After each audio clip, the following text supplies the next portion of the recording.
Okay guys, so welcome all of you in today's class. आज अपना assessment procedures का second class है। ठीक है, असेसमेंट प्रोसीजर्स में अपने क्या क्या टॉपिक अभी तक पढ़ चुके हैं। अपने इंक्वायरी के बारे में पढ़ चुके हैं कि before initiating any assessment under section 142 the assessing officer has a power to initiate inquiry under section 142 subsection 1 clause 1 clause 2 clause 3 under section 142 subsection 2a से लेके 2d he can give or directions for special audit. Under section 142 subsection 3 an opportunity of being heard has to be given if he proposes to use any kind of adverse remark in the audit objection against the SSE in the assessment. So an opportunity of being heard has to be given in 142 subsection 3. ये purely theoretical sections थे। आज अपने start करेंगे kinds of assessment. अपने 143(1) के बारे में discuss करेंगे, अपने 143(3) के बारे में डिस्कस करेंगे एंड 144 के बारे में डिस्कस करेंगे। इफ टाइम परमिट्स अपने 147 में भी जाएंगे। बट ये तीन आज का अपना एजेंडा है कि तीन तरह के असेसमेंट्स के बारे में अपने डिस्कस करेंगे। But before that let us go into more detail in section 142, that is section number 142 capital A। 142 एक सेक्शन है, सेक्शन 142 के बाद 142 कैपिटल ए एक सेक्शन है। 142 कैपिटल ए अगर तुमको याद आ रहा है बेटा, फुल वैल्यू कंसिडरेशन जो अपने सेक्शन 50C में निकालते थे, याद आ रहा है? Full value consideration capital gains में अपने जो सेक्शन 50C में निकालते थे और वहां पे एक वर्ड अपन पढ़ते थे वैल्यूएशन ऑफिसर। कुछ याद आ रहा है? Valuation officer, the value ascertained by the valuation officer of land और बिल्डिंग। कुछ याद आ रहा है आपको? अपने 50C में पढ़े थे। अब ये वैल्यूएशन ऑफिसर कौन होता है, ये समझो। ये वैल्यूएशन ऑफिसर कौन होता है? They are basically a kind of assessing officer only, but they are just required to estimate the fair market value of any asset। उनका काम क्या है कि वो फेयर मार्केट वैल्यू निकालते हैं। बेसिकली वो वैल्यूएशन एक्सपर्ट्स होते हैं। अब एसेसिंग ऑफिसर क्या करता है? वो एसेसिंग ऑफिसर एओ जो करता है वो इनकम एसेस करता है of the tax payer, but AO will be requiring help of the valuation officer. जब भी कोई फेयर मार्केट वैल्यू की बात आएगी, he has a power to refer the case to the valuation officer. तो 142 capital A क्या है? Estimation by valuation officer in certain cases. Estimate by valuation officer in certain cases under section 142 capital A. एकदम theory है, अपने समझ लेते हैं कि कब valuation officer will be referred by the AO and what ever fair market value which will be given by the valuation officer will be considered by the assessing officer during the assessment. अब वो कब refer करता है, कैसे refer करता है, ये सब कुछ यहां पर दिया हुआ है। आइए देखते हैं। द असेसिंग ऑफिसर में for the purpose of assessment और एनी रीअसेसमेंट। ध्यान देना, जब मैं रीअसेसमेंट बोल रहा हूं मतलब assessment in the second time और थर्ड टाइम। रीअसेसमेंट मतलब वापस से आप उस एसएससी का असेसमेंट कर रहे हो फॉर दैट पर्टिकुलर ईयर। तो असेसमेंट इंक्लूड्स रीअसेसमेंट। ओके, तो AO may for the purpose of assessment और reassessment make a reference to a valuation officer to estimate the value including the fair market value of any asset, of any property or any investment and submit a copy of report to him। क्या लिखा है? AO may for the purpose of assessment make a reference to the valuation officer to estimate the value including fair market value of any asset or any property or any investment and submit a copy of report to him। Valuation officer का मतलब as per the wealth tax act. देखो guys, अभी wealth tax India में abolish हो गया है, but जब wealth tax India में था तो वेल्थ टैक्स एक्ट के अंदर में वेल्थ के ऊपर भी अपन को वेल्थ टैक्स देना पड़ता था एट द रेट ऑफ 1%। यानी कि आपके पास जो प्रॉपर्टीज है, आपके पास जो बैंक बैलेंस है, आपके पास जो इन्वेस्टमेंट है, उस पर आपको वेल्थ टैक्स कैलकुलेट करके देना पड़ता था।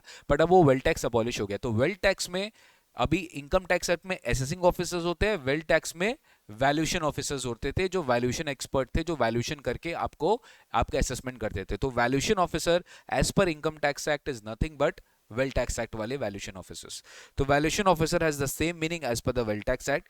The AO may make a reference to the valuation officer whether or not he is satisfied about the correctness और completeness of the accounts of the SEC। मतलब जरूरी नहीं है कि एओ अगर satisfied है तो वैल्यूएशन ऑफिसर को रेफर नहीं कर सकता। एओ हमेशा whether or not he satisfied he may make a reference। again I am repeating, ये मे वर्ड दिया हुआ है, जरूरी नहीं है कि एओ को करना ही है। अगर एओ खुद से निकाल सकता है तो खुद से निकालो। समझ में आ रहा है? अगर खुद से निकाल सकता है तो खुद से निकालो। व्हेन आई सेइंग में मतलब वो कर सकता है। ठीक है। The valuation officer what he will do sir, then he will have all the powers of doing assessment on a reference made for the purpose of estimating the value of the asset, property or investment.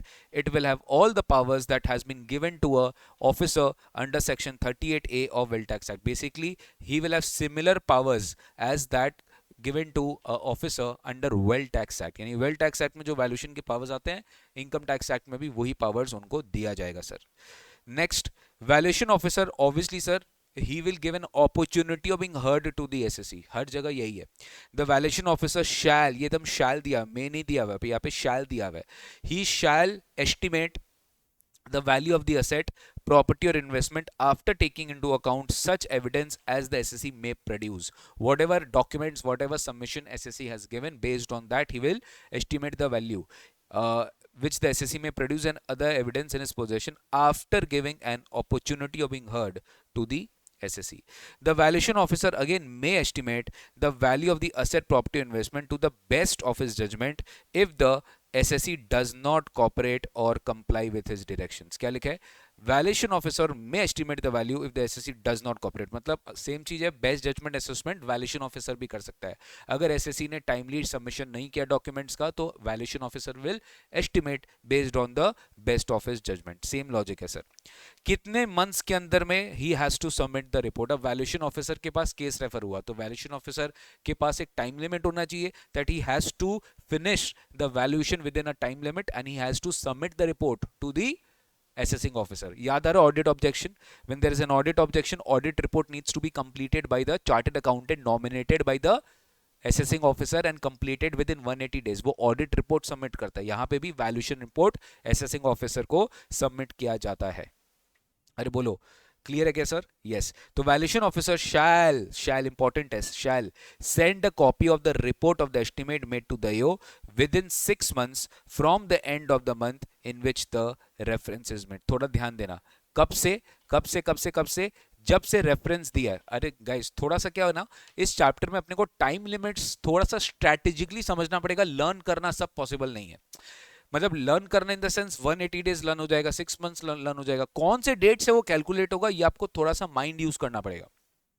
Mind कैसे use करेंगे? Simple सा बात है, valuation report के case में just let me tell you when will the valuation officer will act. He will only act when a reference has been given to him and reference will be made by whom? The assessing officer. अब reference मान लो 16th of December को दिया गया। कब दिया गया? 16th of December को रेफरेंस दिया गया कि sir I have received a reference on 16th of December. तो 16 दिसंबर में आप मंथ एंड में आ जाओ, 31 दिसंबर, वहां से आप 6 मंथ्स कैलकुलेट करिए। 31 दिसंबर से आप 6 मंथ्स कैलकुलेट करिए। 6 मंथ्स आपको from the end of the month in which the reference is made, उस मंथ के एंड में आ जाइए, वहां से 6 मंथ्स आप कैलकुलेट करिए। फुल जो आपका मंथ आएगा that will be the last date to submit the report. Now sir, whatever the report valuation officer will give, the AO after giving an opportunity being heard, he will take into account the report. मतलब आपको मैं जितना भी questions कराया था capital gain में, वहां पे हर जगह वैल्यूएशन ऑफिसर की भी रिपोर्ट में जो वैल्यूएशन आ रही है वो भी लिखी हुई रहती थी क्वेश्चन में। तो ये इसी सेक्शन से आता है, section 142A। The assessing officer में on receipt of the report from the valuation officer and after giving the SSC an opportunity of being heard, very important sir, opportunity of being heard valuation officer भी दे रहा है और opportunity of being heard AO भी दे रहा है। क्यों? अगर valuation officer ने मेरी बात नहीं मानी, मैं एओ के सामने अपना केस रखूंगा कि सर ये जो वैल्यूएशन ऑफिसर ने एफएमवी लिया है this is not correct because of this ground. अगर एओ को ठीक लगा, ही मे, क्या वर्ड लिखा है? मे। फाइनल पावर्स किसके पास है? एओ के पास है। एओ को जरूरी नहीं है कि उसको वैल्यूएशन ऑफिसर का रिपोर्ट मानना ही पड़ेगा। ही मे on receipt of the report take into account such report in making the assessment or reassessment, but only after giving an opportunity of being heard. So this is a section 142A, ठीक है। जैसे 142 2A से 2D था, वैसे 142 capital A, this is for estimate by valuation officer in certain cases. जब भी आपको fair market value निकालना है ऑफ एनी एसेट, प्रॉपर्टी और investment, you will be requiring this section, that is AO will make a reference to the valuation officer. तो ये section किसके लिए है? ये सेक्शन असेसिंग ऑफिसर के लिए है। क्लियर है? During the assessment he may make a reference to the valuation officer. यहां तक कोई डाउट? तो ये था बेटा अपना 142A। 142A के बाद ही एक और सेक्शन है 142B। 142B, अब मेरा बात तुम समझ लो ठीक से, ठीक है? ये तुमको बार बार देखने को मिलेगा। हर चीज का अभी इनकम टैक्स एक्ट में फेसलेस स्कीम्स भी आ चुका है। अभी हम लोग क्या पढ़े? अभी तो हम लोग असेसमेंट पढ़ना स्टार्ट नहीं किया, बट अभी तक हम लोग असेसमेंट के पहले इंक्वायरी पढ़ चुके हैं और अभी वैल्यूएशन पढ़ चुके हैं। तो ये दोनों चीज मैन्युअली भी हो सकता है, ये दोनों चीज फेसलेस मैनर में भी हो सकता है। क्या हो सकता है? फेसलेस। तो हर एक फेसलेस का एक सेक्शन है, हर एक फेसलेस का एक सेक्शन है, और सेक्शन जो है वो सब कॉमन है। Common in the sense the drafting, the language, everything is common, सब कुछ कॉमन है। आपको ये सेम सेक्शन जो प्रोविजंस है आपको हर सेक्शन में मिलेगा, जो मैं आपको दिखाऊंगा।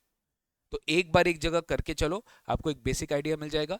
You will not be required to know about the practical schemes. जो स्कीम्स लॉन्च हुआ है कि फेसलेस कैसे होगा, वो अभी अपने सिलेबस में नहीं है, तो उसके ऊपर हम बात नहीं करेंगे। डन? खाली सेक्शन पढ़ लो एक बार। Again it is a theory section, just read.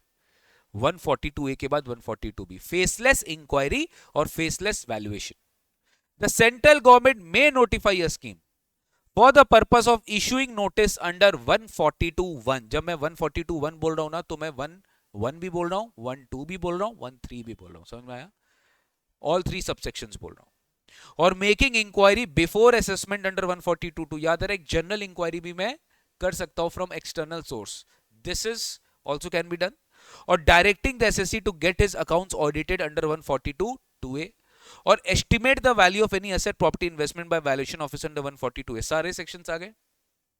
The central government may notify a scheme, इस पर्टिकुलर सेक्शंस को गिव इफेक्ट करने के लिए एक स्कीम आ सकती है, एक स्कीम आ सकती है। उस स्कीम का ऑब्जेक्टिव क्या है? यही हर जगह कॉमन है। The schemes objectives will be common. हर जगह गवर्नमेंट यही प्रोविजन रहेगा, objectives of scheme. It will impart greater efficiency, transparency and accountability। क्या करेगा? कोई भी वर्क स्मूथली, एफिशिएंटली होगा, without any external factors, without any corruption होगा, ट्रांसपेरेंटली होगा, और एवरीवन विल बी अकाउंटेबल, यानी वो वर्क का अकाउंटेबिलिटी सेट कर पाया जाएगा, because it will be done through faceless manner. It will be done through a faceless manner. 3 ways से eliminating the interface between the income tax authority or the valuation officer and the SSC। दोनों के बीच का जो physical movement था, जो physically meeting होती थी, वो एलिमिनेट की जाएगी by the between the tax authority, valuation officer and the SSC or any person to the extent technological feasible. ये बहुत इंपॉर्टेंट वर्ड है, to the extent technological feasible. मतलब इसका मतलब ये कि 100% फेसलेस नहीं है sir. Yes, you are correct, 100% faceless आज भी नहीं है। कोई भी प्रोसीडिंग्स, इनकम टैक्स हो या जीएसटी हो, 100% फेसलेस नहीं है। स्टार्टिंग में फेसलेस होता है, but the moment it become complicated you will have to visit the department, you will have to explain, because सब कुछ मेल के थ्रू, सब कुछ ईमेल के थ्रू एक्सप्लेन नहीं किया जाता। तो to the extent technological feasible, this will eliminate the interface. मतलब आपको इनकम टैक्स अथॉरिटी, अब इसमें मैं आपको एक छोटा सा उदाहरण देता हूं, क्या क्या चीज अभी ऑनलाइन चला गया है। क्या होता है, एक बार तीनों पॉइंट मैं डिस्कस करूंगा, फिर मैं आपको प्रैक्टिकली समझाऊंगा। सेकेंड पॉइंट क्या लिखा है? Optimising utilisation of resources. Resources मतलब जो डिपार्टमेंट के पास वर्कफोर्स है, जो डिपार्टमेंट के ऑफिसर्स है। This scheme will aim to utilise the resources optimally through economies of scale and functional specialization। What do you mean by economies of scale? Bulk quantity में and functional specialisation मतलब कि there will be task allocated, allocation of task, allocation of task to respective jurisdiction, allocation of task to respective jurisdiction. Suppose मान लो notices issue करने का पूरा responsibility एक particular state में, एक पर्टिकुलर सिटी में या व्हाटएवर एक लोकेलिटी में एक पर्टिकुलर बंच ऑफ ऑफिसर को दिया गया। उनका काम क्या है? खाली नोटिसेस इशू करना। इंक्वायरी करने का काम एक जन का है, ऑर्डर्स एसेस करने का पावर एक जन का है, यानी सबका काम बांट दिया गया है, रिसोर्सेस को ऑप्टिमली यूज किया जा रहा है। दिस स्कीम की ऑब्जेक्टिव ये होगी। And last, a team based issuances of notice और मेकिंग इंक्वायरीज, अभी हमने डिस्कस किया, और इशूइंग डायरेक्शंस और वैल्यूएशन विद डायनामिक जुडिक्शन। मतलब सर मेरा कोई एक जुडिक्शन नहीं है, मैं किसी भी जुडिक्शन का, मेरे को कोई भी आर्बिट्रली सिस्टम में केस एलोकेट कर देगा। मैं एक असेसिंग ऑफिसर हूं, मेरा एक ऑफिस है, मेरा एक केबिन है, मैं वहां पे बैठा रहता हूं, मेरे पास लिस्ट आता है, ये पूरा तुम्हारा असेसिंग ऑफिसर है, ये तुम्हारा केसेस है, तुम्हारा एसएससी है। डायनेमिकली कोई भी जुडिक्शन का केस मेरे को अलॉट हो सकता है एंड मेरे को उसका असेसमेंट करना है, मेरे को उसका क्या करना है? असेसमेंट करना है। That is based on my inquiry. Okay, तो ये तीन ऑब्जेक्टिव्स है। अब मैं आपको क्या बोला? नोटिसेस इशू करने का, ऑर्डर्स इशू करने का, इंक्वायरी इशू करने का, ऑर्डर बनाने का, असेसमेंट करने का, इन्वेस्टिगेशन करने का, ये सब फंक्शनल स्पेशलाइजेशन जो है डिफरेंट डिफरेंट वे में इट हैज बीन डिस्ट्रीब्यूटेड। तो दिस इज, आप देखना बेटा हर जगह मैं आपको ये 3 पॉइंट दिखा दूंगा।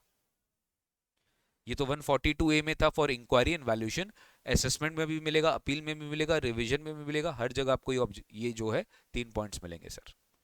ठीक है, तो इसको एक बार ये 3 पॉइंट्स को अपने क्या करेंगे, खाली ये 3 पॉइंट्स को एक बार आप माइंड में याद रखेंगे, 3-4 बार रीड करेंगे, हो जाएगा सर। अब अपना स्टार्ट होता है assessment. Okay, let's start with the main chapter assessment. Intimation is the first. ठीक है, intimation is the first. Return of income के बाद अगर पहला काम होता है वो है intimation, and this is issued under which section? 143 subsection 1। 143 subsection 1। मुझे बताओ अगर रिटर्न ही फाइल नहीं हुआ तो इंटीमेशन आएगा? Obviously no. ठीक है, so return filing is a procedure, processing of returns, short में इसको हम बोलते हैं प्रोसेसिंग ऑफ रिटर्न्स। अब बहुत स्टूडेंट का क्वेरी आता है कि सर जरूरी है क्या कि इंटीमेशन आएगा ही? यस आएगा सर, अब तो एकदम आएगा, प्रैक्टिकली आता है, क्योंकि रिटर्न प्रोसेस होना मतलब तुम्हारे पास अगर इंटीमेशन नहीं है तो इसका मतलब तुम्हारा रिटर्न प्रोसेस नहीं हुआ है, वो पॉसिबल ही नहीं है। तुम्हारा रिटर्न प्रोसेस होगा, विद डिमांड होगा, विद रिफंड होगा, विद नो लायबिलिटी होगा, कुछ ना कुछ होगा, but refund process, return process होगा। और रिटर्न प्रोसेस होना मतलब you will get an intimation, you will get an intimation, and this intimation is also nothing but an assessment order। इसको भी क्या वेटेज दिया जाता है? एक ऑर्डर है, this is treated as good as a order. ठीक है, तो स्टार्ट करते हैं। Where a return has been made, इस बार यहां से एग्जाम में एमसीक्यू आया था। Where a return has been made under section 139 और इन रिस्पॉन्स टू नोटिस, अब याद रहेगा 142(1) का हम कौन सा बात कर रहे हैं? 142(1)(1), when AO has a power to issue you a notice to file a return of income before the end of the relevant assessment year or before the due or after the due date of filing return. If you have not done this, AO has a power to issue you a notice and ask you to submit a return. ठीक है, notice के through अगर आपने return file किया, then such return shall be processed in the following manner. ये return कैसे process होगा sir? ध्यान से देखो, रिटर्न में द टोटल इनकम और loss shall be computed after making the following adjustments. ठीक है, after making the following adjustments, यानी कि आपका जो टोटल इनकम आपने निकाला है उसमें ये सारे एडजस्टमेंट्स किए जाएंगे। Number 1, any arithmetical error in the return.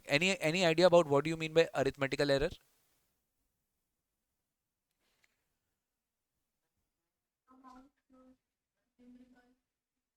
Basically mathematical mistake, total mistake, minus का mistake, but trust me practically ये अभी होता नहीं है, क्योंकि सॉफ्टवेयर इस तरह से ऑटोमेटेड है कि अगर आप कुछ अरिथमेटिकल एरर करते हैं तो आप फाइल ही नहीं कर पाएंगे। ठीक है, आप फाइल ही नहीं कर पाएंगे। बहुत जल्दी मैं एक इनकम टैक्स रिटर्न का सेशंस लेकर आऊंगा, वहां पे आपको मैं सिखाऊंगा कि इनकम टैक्स रिटर्न्स किस तरीके से फाइल होते हैं। ठीक है, बट अभी के लिए मैं आपको समझा देता हूं। जैसे when you generate your ITR, ठीक है, आपको आपका आईटीआर जो अपलोड होता है ना बेटा, खाली आपको एक शॉर्ट में बता देता हूँ, वो एक एक्सएमएल फॉर्मेट होता है, एक फाइल होता है एक्सएमएल फॉर्मेट, या उसको अपने जेएसएन फॉर्मेट भी बोलते हैं, जेएसओन फाइल, एक्सएमएल फॉर्मेट होता है, एक्सएमएल, ठीक है। It's a Java language basically, जो कि आपका बड़ा से बड़ा डेटा को बहुत ही कम केबी में समराइज करके अपलोडिंग के लिए यूज किया जाता है। तो जो भी आप रिटर्न प्रिपेयर करते हो, रिटर्न अल्टीमेटली आप एक्सएमएल फॉर्मेट में फाइल करते हो। तो ये एक्सएमएल जनरेट ही नहीं होगा, क्यों? क्योंकि there are certain validation checks, I repeat, there are certain validation checks which has been updated in the return of income by the department. मतलब डिपार्टमेंट खुद तुम्हारा सेल्स को, एक तरह का एक्सेल है, तुम समझो एक्सेल में तुम कभी चेक किया आरईएफ आ जाता है तुम्हारा, अगर कोई तुमने ठीक से मैनुअली पुट किया नहीं, फिगर्स फॉर्मूला पुट नहीं किया, आरईएफ आ जाएगा या डीआईवी आ जाएगा, कुछ ऐसा लेटर्स आ जाएंगे, इसका मतलब आपका कुछ एरर है। तो वैसे ही आईटीआर में होता है कि जब आप जनरेट करने जाओगे तो आईटीआर क्या करेगा, एरर्स को थ्रो कर देगा कि तुम्हारे रिटर्न में ये सब एरर्स है, उसको ठीक करो। तो जब तक आप ठीक नहीं करेंगे तब तक आपका एक्सएमएल जनरेट नहीं होगा। तो बहुत सारे अरिथमेटिकल एरर्स तो उस लेवल पे ठीक हो जाते हैं, but there may be some errors जो कि वैलिडेशन चेक्स उसका नहीं रखा गया, then it might be seen in intimation, correct. तो एक हुआ अरिथमेटिकल एरर। दूसरा ध्यान देना, इनकरेक्ट क्लेम। क्या लिखा है? Incorrect claim. क्लेम किसका किया जाता है? एग्जेम्पशंस का, एक्सपेंस डिडक्शंस का, टैक्स हॉलीडेज का, चैप्टर 6 से डिडक्शंस का, व्हाटएवर आप कोई क्लेम कर रहे हो बट वो इनकरेक्ट था। बट ये इनकरेक्ट क्लेम कब है? If such incorrect claim is apparent from any information in the return. If such incorrect claim is apparent from any information in the return, यानी आपके रिटर्न में कोई इंफॉर्मेशन है और आपने जो क्लेम किया है वो आपके इंफॉर्मेशन दिया हुआ से मैच ही नहीं कर रहा है। आपने जो क्लेम किया है वो आपने आपके इंफॉर्मेशन दिया हुआ से मैच नहीं कर रहा है। एकदम सिंपल आपको उदाहरण देता हूं, you have taken deduction under eighty TTA. Eighty TTA का डिडक्शन कब मिलता है? इंटरेस्ट इनकम पे मिलता है, राइट है? राइट है। बट आप अपना जब इनकम फ्रॉम अदर सोर्सेज का कंप्यूटेशन किए, आप वहां पे कोई इंटरेस्ट इनकम डिस्क्लोज ही नहीं करके रखे हैं। तो how did you avail this? Either you have done mistake here or you have done mistake here, कहीं तो आपने इंफॉर्मेशन में मिस्टेक किया है। सो ये जो है ये क्या है? This is a claim, but and this claim is apparent. Apparent समझ में आया? It is not debatable, it is very clear that you have done this incorrect claim. आपने इनकरेक्ट क्लेम किया है, आपने कुछ तो इनकरेक्ट क्लेम किया है। आपका ये एपेरेंट जो है, it is incorrect claim is apparent from any information in the return. तुम्हारे रिटर्न में जो इंफॉर्मेशन है उसके बेसिस पे तुमने इनकरेक्ट क्लेम लिया है। ये मैंने आपको एग्जांपल दिया, इसको नीचे में और अपने डिटेल में समझेंगे कि व्हेन कैन यू से देन दैट, क्या लिखा है? N incorrect claim. इसको अभी देख लेते हैं।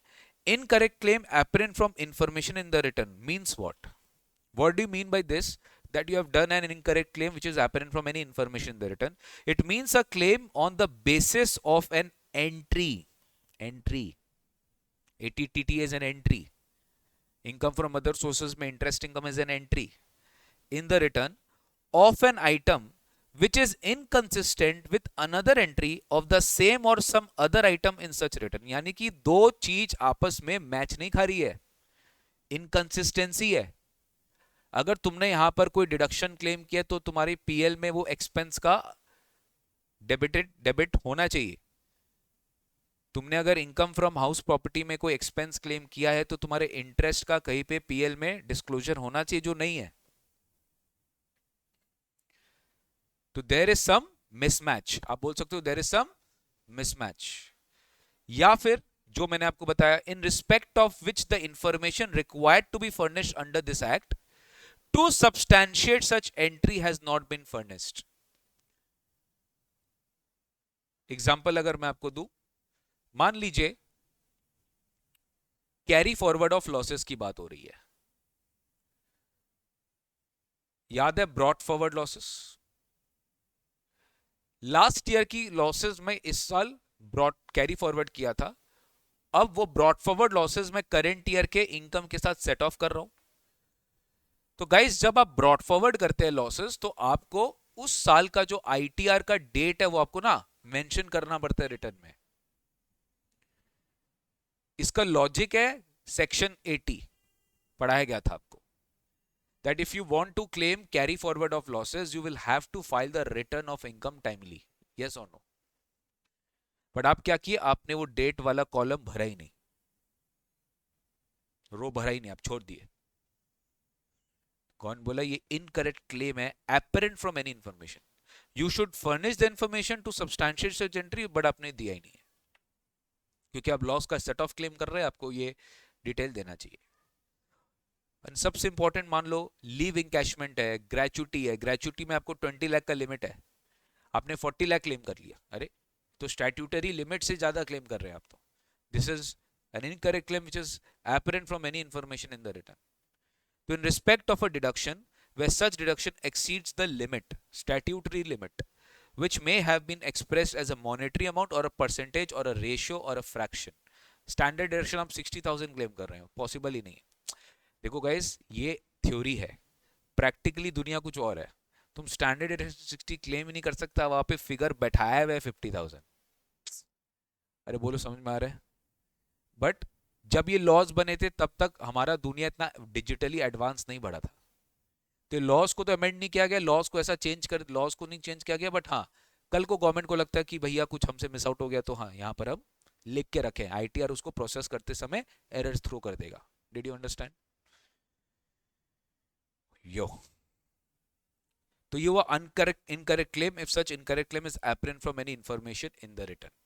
ठीक है, next, disallowance of loss claimed if the return of the previous year for which the set off of losses claimed was furnished after the due date। अभी अभी पढ़े,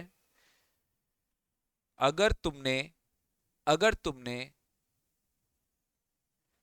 एग्जांपल दे रहा हूं, सुनना मेरा बात, आईटीआर जब फाइल करते हैं ना तो आईटीआर में ना वर्कशीट्स होता है, एक्सेल देखियो, आईटीआर में ना वर्कशीट्स होता है, मल्टीपल वर्कशीट्स होता है, जावा यूटिलिटी भी होता है, एक्सेल वर्क भी होता है, दो तरीके से अपना आईटीआर प्रिपेयर कर सकते हैं अपने।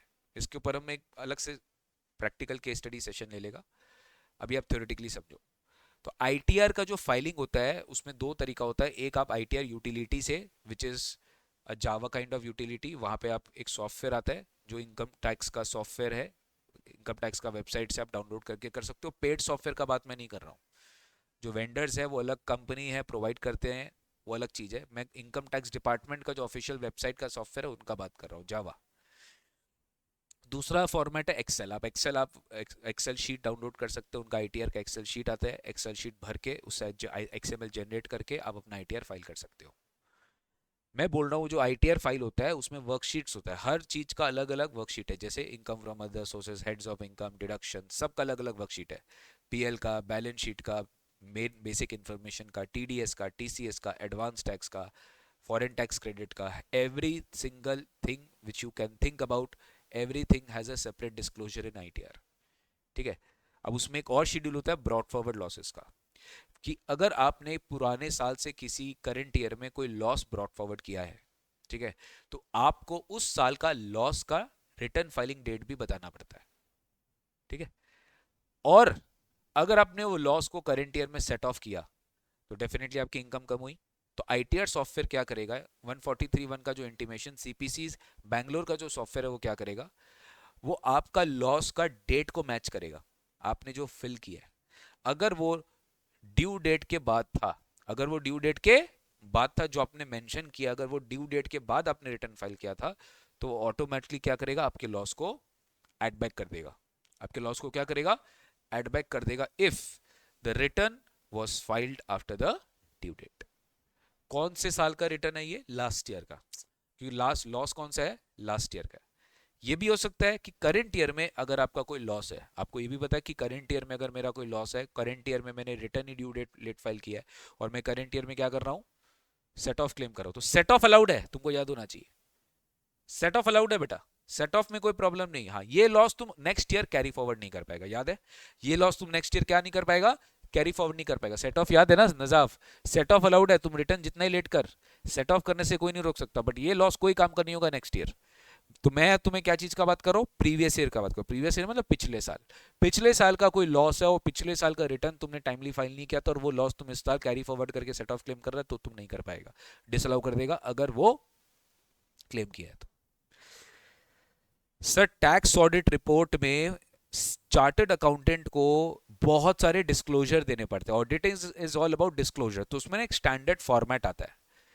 स्टैंडर्ड जैसे कारो सुना होगा तुम, कारो ऑडिट में, वैसे फॉर्म 3CD में एक फॉर्मेट होता है जहाँ पे टैक्स ऑडिटर को उसका बुक्स ऑफ अकाउंट्स क्लाइंट का पूरा ऑडिट करके पूरा इनकम टैक्स कंप्लायंसेस प्रॉपरली किया है कि नहीं किया है, टैक्स कंप्यूटेशन प्रॉपरली किया है कि नहीं किया है, everything he has to check and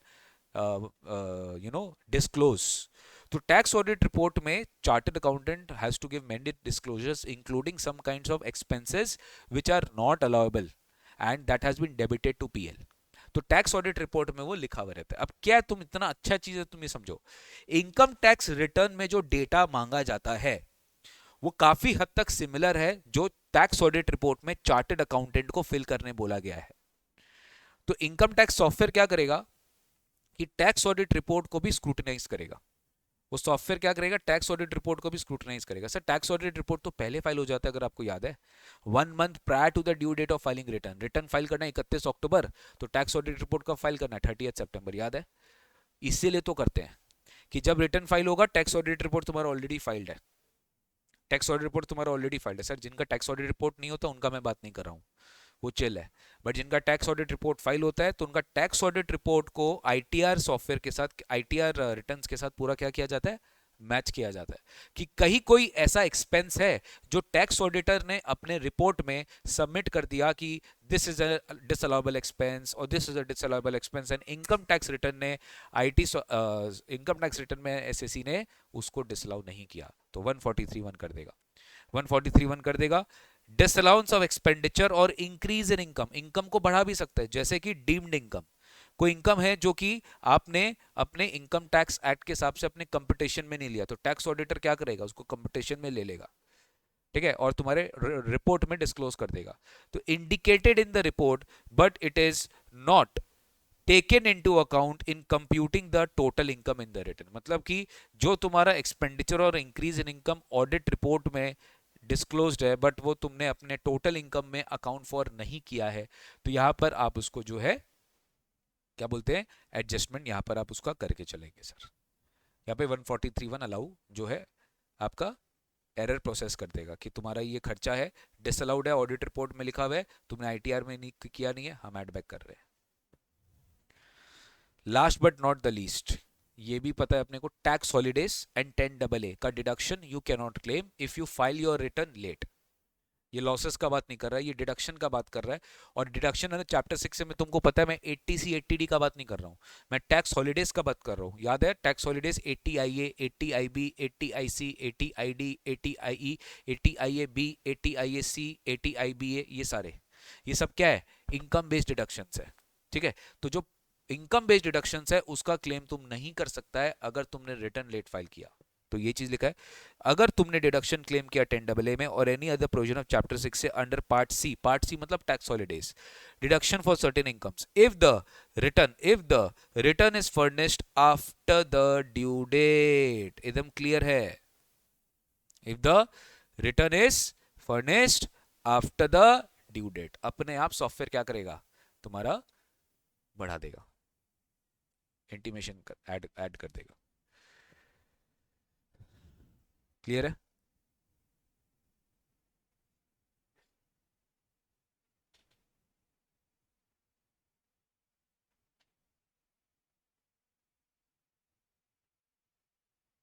see the question, यही से क्वेश्चन आया, which of the following cannot be adjusted in computing total income while processing ITR under 143(1), यही से क्वेश्चन आया। Incorrect claim apparent from any information, arithmetical error, income appearing in form 26, ये कहां से आ गया, which has not been included, ये कोई अलग ही कहानी दे दिया। an expenditure disallowed in audit report but not adjusted while filing return, तो आंसर क्या था, ऑप्शन सी, ठीक है। हाँ तो क्वेश्चन इजी था सर, डन।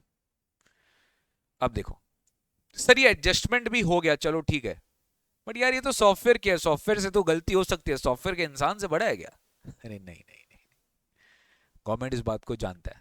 गवर्नमेंट बोला देखो हम अपना काम आसान करने के लिए सॉफ्टवेयर को एक बार लाए हैं पिक्चर में, बट ठीक है, ये इंटीमेशन में अगर तुम्हारी कोई भी एडजस्टमेंट होती है ना, यानी अगर कोई भी ऐसा होता है कि तुम्हारा डिमांड इंक्रीज आ रहा है, यानी तुम्हारा कोई पेबल आ रहा है, तुम्हारा कोई एडजस्टमेंट आ रहा है, ठीक है, तो we will give you a notice. तुमको ये इंटीमेशन दे दिया जाएगा कि भाई तेरा ये सब एडजस्टमेंट आ रहा है, if you want to submit any reply you please furnish now. अगर तुम उसी समय रिप्लाई फर्निश करके रिस्पॉन्स दे देते हो and it is acceptable by the department, तो यहीं पे आपकी आईटीआर प्रोसेस हो जाती है विदाउट एनी डिमांड। बट यहां पे अगर तुम रिस्पॉन्स सबमिट नहीं कर पाते और if your response is not satisfied then definitely you will get a demand. Understood? तो ये अच्छा पॉइंट है यहाँ पे इंटीमेशन में। Such adjustment shall not be made unless an intimation is given to the assessee of such adjustments either in writing or in electronic mode. या तो आपके पास एक नोटिस आएगा या तो आपको ऑनलाइन मोड में आपके पास ईमेल आ जाएगा।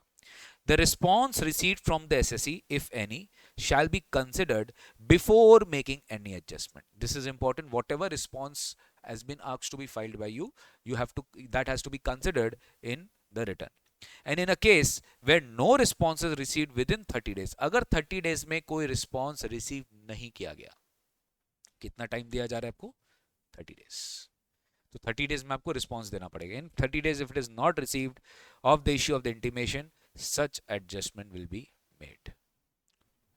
मतलब 30 days में आपको जो है रिप्लाई देना पड़ेगा सर। अगर आप 30 days में रिप्लाई नहीं दिए, इसका मतलब you have accepted, you have accepted. अब मुझे बताओ, ये सब के वजह से तुम्हारा इनकम बढ़ेगा कि नहीं बढ़ेगा? तो इनकम बढ़ेगा तो बस तुम्हारे तुम्हारे लिए समझो बेटा, अगर इनकम बढ़ेगा तो तुम्हारा ये सारा जो है तुम्हारा कंपटीशन स्टार्ट हो जाएगा। क्या? Tax, interest, fees if any shall be computed on the total income computed above. This computed above will be what? As per 143(1) intimation। ये जो होगा एज पर क्या होगा? 143(1) इंटीमेशन। ये होगा एज पर क्या होगा? 143(1) इंटीमेशन। जो भी टोटल इनकम इंटीमेशन निकालेगा आफ्टर डूइंग एडजस्टमेंट, उसके ऊपर टैक्स निकाला जाएगा, इंटरेस्ट निकाला जाएगा। अब इंटरेस्ट सारा हो सकता है बेटा, जब वो निकालेगा वो एबीसी सब निकालेगा। ए तुम्हारा निकालेगा अगर रिटर्न लेट फाइल हुआ है, तो बी करेगा, क्योंकि तुम्हारा अगर इनकम बढ़ा है, टैक्स बढ़ा है, तो तुम्हारा एडवांस टैक्स लायबिलिटी भी बढ़ा है, बी में भी बढ़ेगा, सी में डेफरमेंट भी अपने आप बढ़ जाएगा। अरे बोलो। बट सी तो रिटर्न इनकम पर है सर, सी नहीं बढ़ेगा, खाली ए और बी बढ़ेगा। याद आया? मैं चेक कर रहा था कि कोई बोले, कोई बोला ही नहीं। हाँ हाँ हाँ, सब लग जाएगा। A B C D E F G H I J K L M N O P Q R S T U V W X Y Z, इतने तो सेक्शन ही नहीं है। सी रिटर्न इनकम पे लगता है, जो रिटर्न फाइलिंग के बाद स्वाहा हो जाता है। Okay. The sum payable by, अब देखो क्या लिखा है, the sum payable by or the amount of refund due to the SSC shall be determined after adjustment of the tax, interest and fee if any by any TDS TCS advance tax paid। ये सब किसका बात कर रहा है बेटा? Credits का बात कर रहा है। किसका बात कर रहा है? क्रेडिट्स की। जो भी आपका पेबल आ रहा है आप उसको माइनस किससे करेंगे? TDS, TCS, advance tax paid, any relief, any tax paid on self assessment. जैसे टैक्स कैलकुलेशन करते हैं आप, self assessment tax, and any amount paid otherwise than by way of tax, interest और फीस। और भी कई अगर आपने कोई अमाउंट दिया है तो आप उसको यहां से माइनस करेंगे।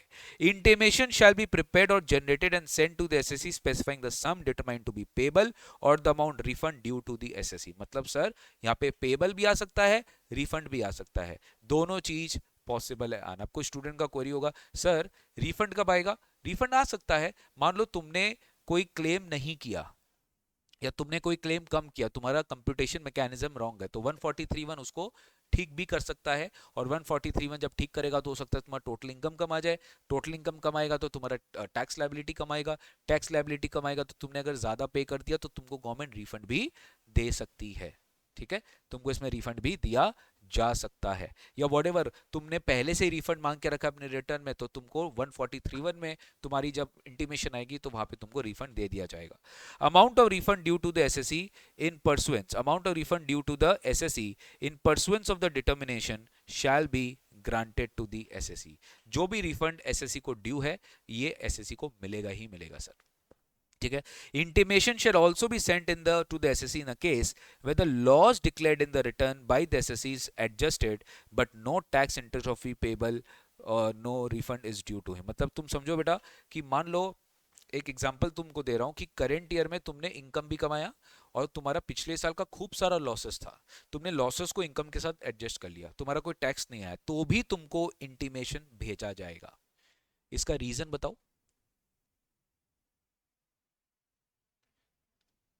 क्योंकि लॉसेस का सेट ऑफ होना एक बहुत बड़ी बात है, तुम्हारा इनकम टैक्स लायबिलिटी को कम कर रहा है, तो तुम्हारा डिपार्टमेंट उसको एक्सेप्ट कर रहा है, तुम्हारा उसमें सारा कंप्लायंसेस प्रॉपरली मीट हुआ है, तो there has to be an intimation from the side of the department कि no everything has been done properly, whatever loss you have carry forward from the last years, उसका return filing due date से एकदम proper था, हमने check कर लिया है, तुम्हारा current income tax liability proper है, तुमने उसको सेट ऑफ कर लिया, जो भी है एवरीथिंग इज ओके, तुम्हारा को कोई रिफंड ड्यू हो या नहीं हो तो भी तुमको इंटीमेशन भेजा जाएगा। ये बात क्लियर है कि इंटीमेशन चाहे टैक्स लायबिलिटी हो या नहीं हो, रिफंड ड्यू हो या नहीं हो, आपके पास रिफंड इंटीमेशन आएगा सर। कोई डाउट है यहाँ तक? तुम्हारा ₹1,00,000 का भी इनकम है, इंटीमेशन आएगा। क्लियर है यहाँ तक? इंटीमेशन की टाइम लिमिट क्या होगी, ये चेंज हो गई है, ठीक है, 9 मंथ्स हो गया है। No intimation shall be sent after the expiry of 9 months. अब मैं तुम्हें यही बता रहा हूं, डोंट वरी, इसका तुमको प्रॉपर समरी मिलेगा बेटा, मजा आ जाएगा समरी के बाद, कि हर चीज का एक टाइम लिमिट होता है।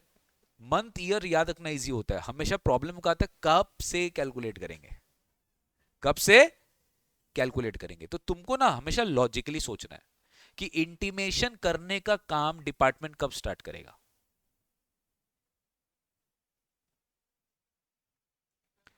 एग्जैक्टली रिटर्न फाइलिंग के बाद, जब हम रिटर्न फाइल करेगा उसके बाद ही डिपार्टमेंट क्या करेगा, का एक्चुअल मीटर स्टार्ट होना चाहिए कि अब तुमको इंटीमेशन प्रिपेयर करना है, सॉफ्टवेयर को इंटीमेशन प्रिपेयर करना है। अब तुम एक चीज हमेशा ध्यान रखना बेटा, अब से लेके जितना भी अपने थ्योरेटिकल चैप्टर्स पढ़ेंगे, कभी भी कोई भी calculation of time limit exact day से कैलकुलेट नहीं होगा, unless and until it is an interest. Interest की बात अलग है, क्योंकि interest is a financial compensation जो अपने को देना पड़ता है, बट जब भी टाइम लिमिट्स की बात आ रही है कि ये टाइम है, वो टाइम है, XYZ टाइम है, तो we will always come to the end of the month, वहां से स्टार्ट करेंगे, या end of the financial year वहां से स्टार्ट करेंगे।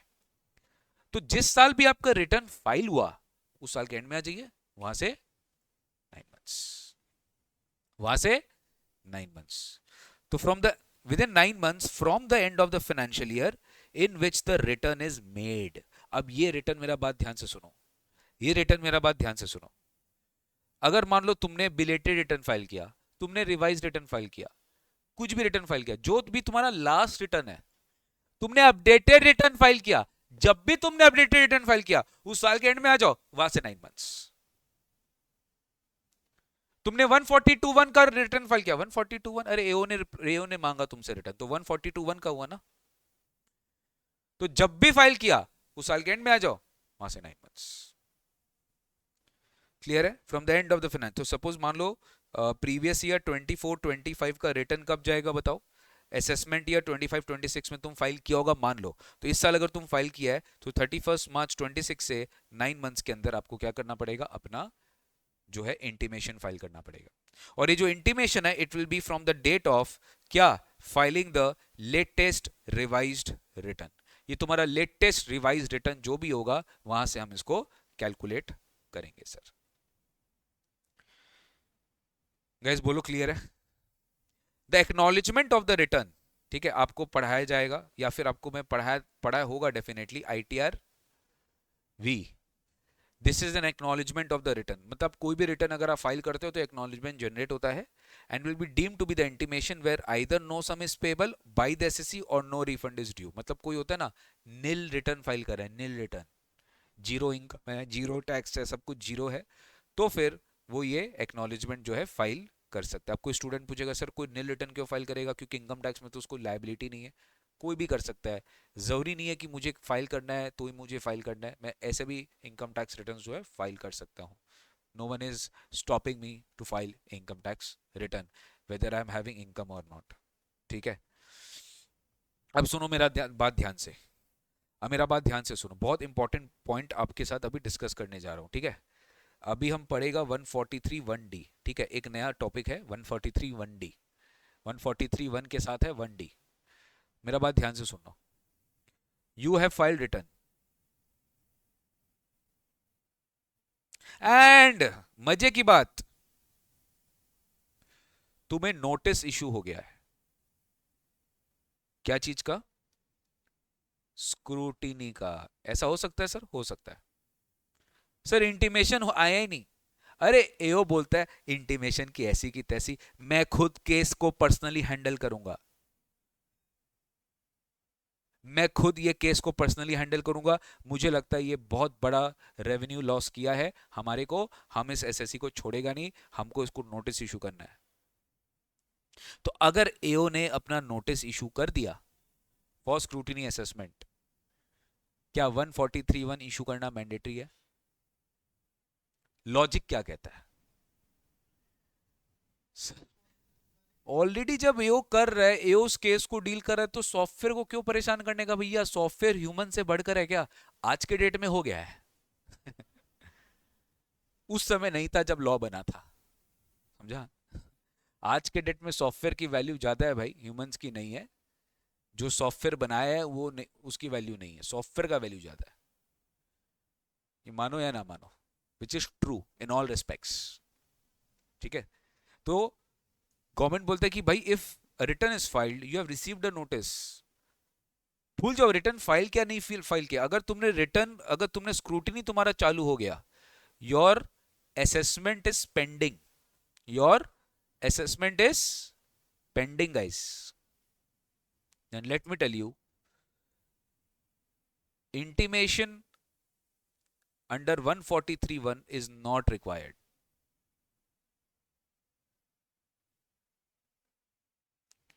Intimation under section 143(1) is not required. ठीक है, ये चीज एकदम लॉजिकल लगा अपने को। ठीक है, ये 143(1) का एक पार्ट था, एक इंपॉर्टेंट सबसेक्शन था जो मैंने यहां पे आपको बताया। अब मेरा बात ध्यान से सुनो, और एक चीज है, अब थोड़ा उल्टा वे में सोचो। सर ये थोड़ा सा मेरे को लगता है जेन्युइन हार्डशिप है for the tax payers, but obviously AO के पास भी मतलब लिमिटेड पावर्स है इस केस में। बस समझाता हूं कैसे। रिटर्न फाइल किया आपने, ठीक है, एंड रिटर्न फाइल किया तो refund became due to the assessee. Can anyone tell me, आप अगर रिटर्न फाइल कर रहे हो तो आपके पास रिफंड कैसे आ सकता है? रिफंड कब आ सकता है आपको, आपके पास रिफंड? रिफंड तुम रिटर्न फाइल कर रहे हो और तुम्हारा रिफंड आएगा कब? तुम्हारा TDS, TCS, advance tax, MAT credit, AMT credit, relief ज्यादा है देन टैक्स लाइबिलिटी, सिंपल। तो तुम्हारा रिफंड आ रहा है, क्या आ रहा है? रिफंड। तुम रिटर्न फाइल किया, तुम्हारा रिफंड आ रहा है, ओके, कोई दिक्कत नहीं है। बेस्ट पार्ट है कि तुमको इंटीमेशन भी इशू कर दिया गया है, यानी your return is been correctly processed, but तुमको साथ में नोटिस भी सर्व हो गया है। तुमको साथ में क्या सर्व हो गया है? अब तुम समझो बेटा, जब नोटिस सर्व होता है स्क्रूटिनी का, आई मीन जब 143(1) आ गया, तो तुम ये मत समझो कि हम जीत गए, हम क्लियर है, हम क्लीन है, हम हरिश्चंद्र है, हमने सब कुछ बढ़िया से पे किया। अरे भाई, सॉफ्टवेयर सॉफ्टवेयर ने तुम्हारे रिटर्न में कोई अरिथमेटिकल एरर नहीं निकाला, तुमने सफाई से चोरी किया है ठीक है। जो लोग आर्टिकल शिफ्ट कर रहे हैं वो समझ जाएंगे मेरा बात। तुम लोग सफाई से चोरी किया है, अब एओ को अपना बुद्धि लगाने दो कि तुमने जो डिडक्शन क्लेम किया, तुमने जो चैप्टर 6 से क्लेम किया, तुम्हारा जो इनकम कंप्यूटेशन है उसमें कहीं पे ऐसा कोई मिस्टेक वो निकाल सकता है क्या? He has the power to do that. और अगर वो ऐसा उसको रीजनेबली लगा, then he will issue a notice to you. अब प्रॉब्लम क्या है, एक तरफ तुम्हारा रिफंड ड्यू चल रहा था और उसी पॉइंट पे ये नोटिस टपक पड़ा। डिपार्टमेंट क्या सोचेगा, तुम बस इतना बता दो मेरे को। Guys please don't, guys listen listen listen listen, अगर आप सचमुच डीटी आईडीटी में, दो सब्जेक्ट का बात कर रहा हूं, सचमुच डीटी आईडीटी में जो आपको एक डर लगा रहता है कि यू विल फॉरगेट, आपको डर लगा रहता है कि you will not be able to memorise, the only solution which I have can give you, which I can give you based on my experience from my student life, not from my teaching life, student life से लेके, is that never learn any provision. Always think logically. Think from the point of view of the lawmaker. You just need to do that. Provision will always be here. आप कभी नहीं भूलेंगे, ठीक है? Section numbers आप भूल सकते हैं, ठीक है, वो फ्रीक्वेंट रीडिंग करने से वो भी याद हो जाएगा, बट प्रोविजन आप कभी नहीं बोलेंगे। हाँ प्लीज, नोटिस तो बताओ इस केस में डिपार्टमेंट क्या सोच रहा होगा? अनिकेत तुम मत बोलो यार, तुम अभी अभी गलत बोल रहे हो, तुम सारा आंसर दे रहे हो, बाकी लोग क्या कर रहे हैं? Shivani,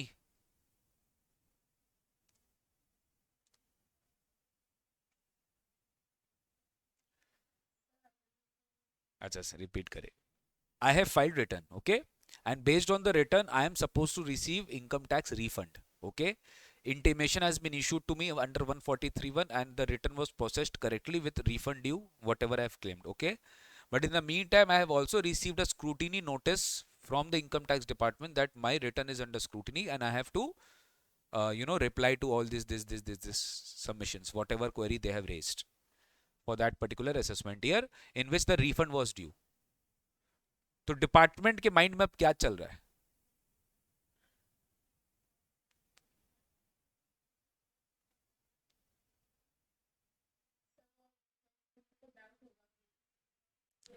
department will obviously have a contention कि नहीं भाई, ये रिटर्न में तो क्लेम किया है, return is self assessed. ITR 143(1) is based on the arithmetical inaccuracy checks if any mistake is there apparent from information in the return. But there could be a kind of a bluff or there could be a kind of tax evasion. For that we need to wait. For that we need to wait. We need to complete the scrutiny. We need to wait till the assessment order is passed. We cannot say whether this refund should be given to the SSE or not. तो department क्या करेगा? हाँ बोलो बोलो बोलो, कोई बोलो before I right. Withheld कर लेगा रिफंड को, रिफंड को रोक देगा, एग्जैक्टली होल्ड कर देगा। रुक जाओ रिफंड, रुक जाओ, जब तक असेसमेंट कंप्लीट नहीं हो जाता तब तक तुम रुक जाओ, तुम्हें रिफंड नहीं मिलेगा। अब कोई स्टूडेंट सोच रहा होगा याद करो इंटरेस्ट का चैप्टर में 244 है ये मिलता रहेगा तुमको, क्योंकि यहाँ पे डिपार्टमेंट अपने मर्जी से रिफंड रुका है, तुम्हारा कोई गलती नहीं है कि तुमने लेट फाइल किया है, तो रिफंड तुम्हें मिलेगा, कोई डाउट नहीं है, वो भी असेसमेंट ईयर का 1 अप्रैल से मिलेगा। बट यहां पे रिफंड तुमको नहीं मिलेगा, ये भी बेटा इतना इजी नहीं है, गवर्नमेंट ऐसे तुम्हारा रिफंड नहीं रोक सकता, because just your assessment has started, it is not proved, and as per the law says you are innocent until proven. अरे ये तो बता दो, मूवी तो देखते हो? इसका तो ट्यूशन नहीं दिया जाता। हाँ guilty, fill in the blanks, you are innocent until proven guilty. तो गवर्नमेंट ने बोला अरे भाई ठीक है, व्हेन अपने सीनियर लोग से पूछो, तुम्हारा प्रिंसिपल कमिश्नर कमिश्नर अगर डायरेक्शन देता है कि ये रिफंड देना भाई जुल्म हो जाएगा, डिपार्टमेंट अपने हाथ पैर पे कुल्हाड़ी मार रहा है, It is detrimental to the interest of the revenue that the refund should not be granted because case मोटा मोटी टैक्स पेयर के अगेंस्ट में जाएगा.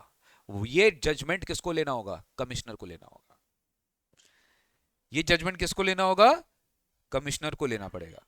तो in a case where refund becomes due to the assessee under section 143(1) and the assessing officer is of the opinion having regard to the fact that a notice has been issued under 143(2). अब ये 2 क्या टपक पड़ा, थोड़ी देर में पढ़ेंगे. Scrutiny.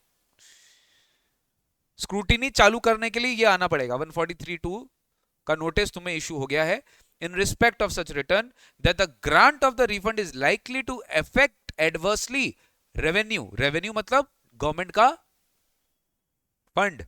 He may for reasons to be recorded in writing and with the previous approval. भैया ये सारा अप्रूवल लेके काम करना होता है. क्या?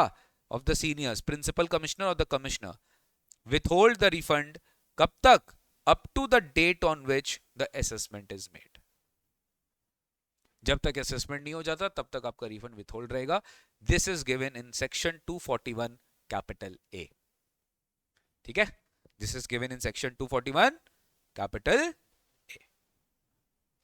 कोई डाउट भाई बोलिए.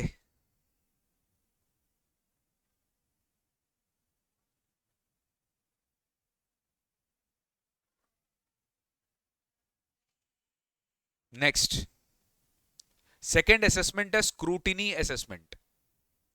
देखो स्क्रूटिनी असेसमेंट में 2 सेक्शन याद रखने का है, 143(2) and 143(3). 143(2) and 143(3). 143(2) is a section for notice and 143(3) is a section for assessment order. assessment order. तो बिना 143(2) के ऑर्डर पास नहीं हो सकता. यानी notice is very very compulsory. Before issuing notice, without issuing notices, assessment order can not be initiated. Assessment can not be initiated. Notice के बिना possible नहीं है. समझ में आ रहा है? Because in India as per the constitution arbitrary collection of tax is not allowed and there has to be a proper reasons. The taxpayer should be given proper reason as to why the demand has been raised upon the taxpayer. That is why एक proper procedure जो है वो follow किया जाता है income tax में.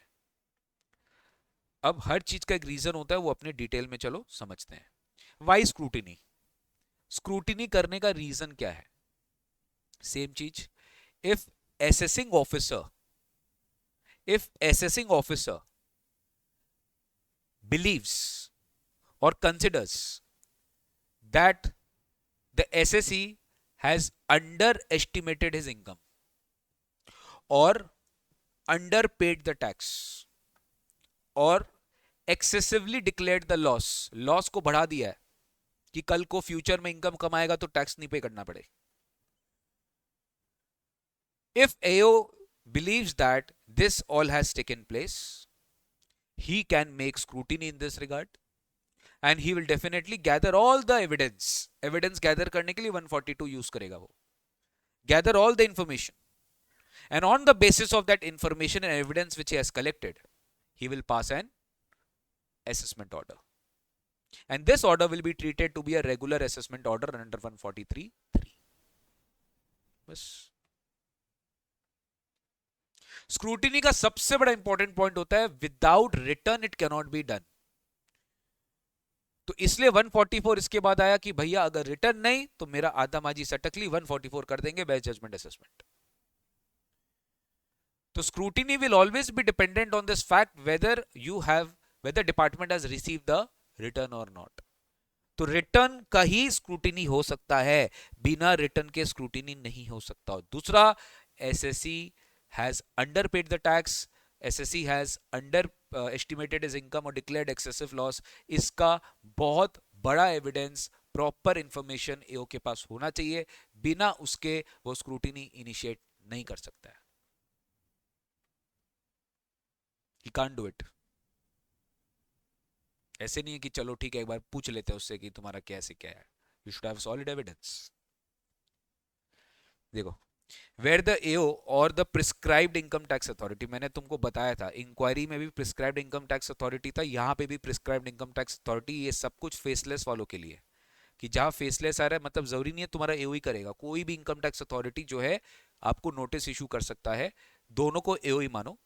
Consider is necessary to ensure that the assessee has not understated his income, declared the excessive loss, underpaid the tax. कोई भरोसा नहीं आपके एग्जाम में एमसीक्यू आ जाएगा 143(3) का कि कब ये किया जा सकता है, ठीक है। सो तीनों सिचुएशन में किया जा सकता है। He can make a scrutiny, gather such information evidence as he deems fit, and on the basis of the information and evidence collected he shall pass assessment order. Such order shall be treated as regular assessment order. Conditions क्या है? ये दो condition है, return should be filed और response to be given notice under 142(1), यानी 142(1) में याद आ रहा है, इसमें भी आप रिटर्न फाइल करते हो तो return should have been filed, उसी का स्क्रूटनी हो सकता है। AO considers it necessary to ensure that the SSC has not understated his income, declared excessive loss or underpaid the tax. ये आपका बेसिक। अब आप आ जाओ scrutiny notice 143(2). Sir without serving the notice on the assessee, ठीक है। Basically notice में क्या होता है बेटा, नोटिस में it is officially inform to the tax payer that scrutiny has been initiated in your case for a particular assessment. ध्यान रखना, कभी भी असेसमेंट एक पर्टिकुलर ईयर का होगा या मल्टीपल ईयर्स का होगा। हो सकता है आपके सिचुएशन में एक पर्टिकुलर ईयर का असेसमेंट चल रहा है, वो कोई भी असेसमेंट ईयर हो, वो एक टाइम लिमिट के अंदर करना पड़ेगा। एओ हैज स्ट्रिंजेंट टाइम लिमिट्स, हर चीज का टाइम लिमिट होता है, नोटिस का टाइम लिमिट होता है, ऑर्डर का टाइम लिमिट होता है। विदाउट दैट तब तो पूरी मशीनरी, पूरी एडमिनिस्ट्रेशन मशीनरी खराब हो जाएगी, इट विल कोलैप्स। तो AO has to work very very smoothly, effectively, and he will work as per time limit, because अगर उसका टाइम लिमिट मिस हुआ तो guys he will actually lose the power of making assessment। और अगर वो assessment नहीं कर पा रहे, इसका मतलब तुम समझ रहे हैं, टैक्स कलेक्शन सरकार का रुक रहा है, और टैक्स कलेक्शन गवर्नमेंट का रुक रहा है, एंड अगर वो रिस्पॉन्सिबल बाय द एओ है, तो sir he may be fired from the job and he may be remove from the job. तो बहुत सारी फैक्टर्स होता है जो ये असेसिंग ऑफिसर्स को अपने साथ फिलहाल जो है रखना पड़ता है। तो स्क्रूटिनी नोटिस क्या है? AO will serve on the assessee a notice. Serve मतलब समझ रहे हैं, सर्व मतलब समझ रहे हैं, रिसीव्ड हो जाना चाहिए, रिसीव्ड। यहां पे वर्ड यूज नहीं किया इशूड, यहां पे वर्ड यूज किया सर्व, ठीक है। ये वो चालबाजी खेल दिया, इशू कर दिया बाद में और जो है एक दिन पहले इशू किया, अरे जवाब देने का मौका ही नहीं मिला। तो AO shall serve a notice requiring the assessee on a date specified in the notice. AO क्या करता है, एक पर्टिकुलर डेट कोट करेगा, जैसे मान लो 1 दिसंबर को नोटिस इशू कर रहा है एग्जांपल, वो बोलेगा 15 दिसंबर को please attend my office at this particular time at this particular date with all your documents. ये मैं बात कर रहा हूँ नॉर्मल असेसमेंट का, बट अगर वही चीज फेसलेस हो जाएगा तो बोलेगा ऑन और before this date kindly send all these documents to the under mentioned person at this email id and also submit the hard copy of the documents at my office। तो तुमको क्या करना पड़ेगा, तुमको उसका प्रिंटेड कॉपी डिपार्टमेंट में जाके जमा करना पड़ेगा, तुम एओ से नहीं मिलेगा, तुम खाली डॉक्यूमेंट सबमिट कर दो और तुमको उसका सारा चीज मेल भी करना पड़ेगा। समझ में आ रहा है? So this is how it happens. जरूरी नहीं है हर बार हार्ड कॉपी सबमिशन करना पड़ता है, बट ईमेल के थ्रू आपकी जो है कॉरेस्पॉन्डेंस चलती है विद द असेसिंग ऑफिसर। तो क्या लिखा है, date specified in the notice to produce or cause to be produced any evidence on which the assessee may rely in support of the return. मुझे याद आता है हम लोग के टाइम में जब फेसलेस इतना नहीं था, मतलब 2000 मैं बात कर रहा हूँ 2014-15 का, ठीक है, उस समय फेसलेस असेसमेंट पे इतना बहुत ज्यादा फोकस नहीं था, नॉर्मल जो है फिजिकल असेसमेंट होती थी। तो जब ऐसा नोटिस आता था हमारे पास तो क्लाइंट का हम लोग क्या करते थे, एक जनरल सेट था, ठीक है, हर सिटी का हर स्टेट का अपना अपना एक डिपार्टमेंट का फंक्शन करने का तरीका होता है। मैं बैंगलोर का बात कर रहा हूँ, तो वहां पे क्या होता था, balance sheet, profit loss account, directors report, बस ये 3-4 डॉक्यूमेंट हम लोग सबमिट करते थे कि ज्यादा देने से वो ज्यादा मांगेगा, ठीक है। तो यही 3-4 डॉक्यूमेंट सबमिट करते थे, आपका टैक्स ऑडिट रिपोर्ट हो गया, तो मतलब जो स्टैट्यूटरी फाइलिंग्स आपने किया, ठीक है, उसी का प्रिंट आउट निकाल के, उसी का जो है हार्ड कॉपी करके उसमें क्लाइंट का सिग्नेचर करके उसको सबमिट कर देते थे टैक्स डिपार्टमेंट में जब भी ये नोटिस आता था। कि based on this we rely. फिर उसका फर्दर नोटिस आता था। अब ये जो नोटिस आता था फर्दर और किस में आता था, 142(1)(2) में आता था कि देखो, we have seen your returns, we have seen your information, we have further inquiries, kindly submit this. तो वो जो फिर वो भेजता था, फिर प्रॉपर सबमिशन बनाते थे कि query, reply to query 1 this, reply to query 2 this, reply to query 3 this, reply to query 4 this. उसको भी सबमिशन करके डिपार्टमेंट में सबमिट करके आते थे। फिर वो फिजिकल हियरिंग के लिए बुलाता था कि आई हैव सीन एवरीथिंग, मुझे समझाओ यहाँ पर क्या है, ये आप लोग का कम क्यों हुआ लास्ट ईयर से। कमर्शियल समझाना पड़ता था। ये वो क्या कंपेयर करता है कि लास्ट ईयर तुम्हारा इतना रेवेन्यू दिखाया तुमने, इस साल तुमने इतना कम क्यों दिखाया, क्या बिजनेस ठीक नहीं चल रहा है, what are the reasons, tell me the reasons. ये तुम्हारा लाइबिलिटी जो है पेंडिंग है इतना, ये लाइबिलिटी इतना दिन से पेंडिंग क्यों है, he can ask any question to you. और जो आपसे वो क्वेरी कर रहा है वो सब कुछ नोट करता था उसके केस फाइल में। Everything was recorded, not video के थ्रू, सब कुछ केस फाइल में नोट होता था। उसमें आप अटेंड कर रहे हियरिंग, उस चीज का साइन होता था, डेट लिखा जाता था, और फिर वो केस फाइल में जाता था। वो केस फाइल बनते बनते बनते बनते बनते बनते इतना मोटा हो जाता था, हियरिंग हियरिंग पे हियरिंग, हियरिंग पे हियरिंग, हियरिंग पे हियरिंग। फिर लास्ट में वो सेटिस्फाई हो जाता था तो असेसमेंट ऑर्डर पास करता था। अब वो असेसमेंट ऑर्डर में हो सकता है आपको क्लीन ऑर्डर दे दे, तो अगर क्लीन ऑर्डर दे देगा तो क्लाइंट आपको शाबाशी देगा, अरे वाह great, good work good work good work.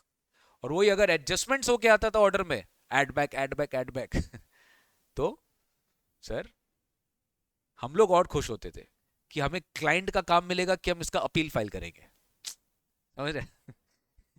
Client का काम मिलेगा कि हमें अपील फाइल करने का मौका मिलेगा।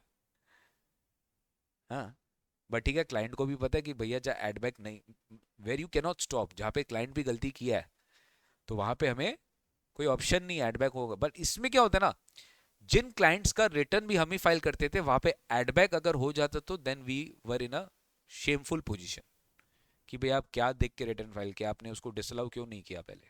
एओ डिसअलाउ कर दिया, डिमांड लगा दिया, इंटरेस्ट, इंटरेस्ट किसी भी क्लाइंट को अच्छा नहीं लगता, टैक्स देने में कोई उसको प्रॉब्लम नहीं है। और फिर पेनल्टी का भी नोटिस आता था, अब उसी टैक्स के ऊपर पेनल्टी भी एओ नोटिस इशू करेगा। अब वो अलग बात है कि तुम एओ को समझा देंगे, अरे सर छोड़ो ना, मिस्टेक हो गया, ठीक है, बट उसको अपना काम करना पड़ेगा। वो नोटिस इशू करेगा, वो डिपार्टमेंट को तो प्रूफ करना पड़ेगा ना कि भैया मैंने अपना काम किया है।